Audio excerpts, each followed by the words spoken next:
Welcome to Kenton's videos. Enjoy the video. In this video, I will explain how to make chromium with clay. First, understand that making chromium from clay typically refers to extracting chromium from its ore, often found within clay deposits. This involves a series of chemical reactions to isolate the pure metal.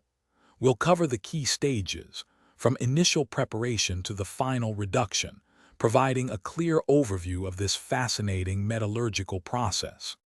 The first crucial step is preparing your ore. You'll need to identify clay deposits rich in chromite, which is the primary source of chromium. Once collected, the ore must be crushed and ground into a very fine powder. This increases the surface area, making subsequent chemical reactions more efficient. Washing and magnetic separation then help to remove unwanted impurities, yielding a concentrated chromite material. Next, we move to chemical conversion.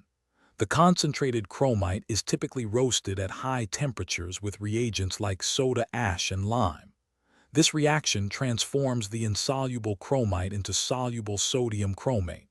The chromate is then leached with water, separating it from other solids. Finally, the sodium chromate is converted into chromium oxide through a reduction process, often involving acids and careful heating. The final stage is the reduction of chromium oxide to pure metallic chromium. This is achieved by heating the chromium oxide with a powerful reducing agent, such as aluminum or silicon, in an electric arc furnace or similar high-temperature environment.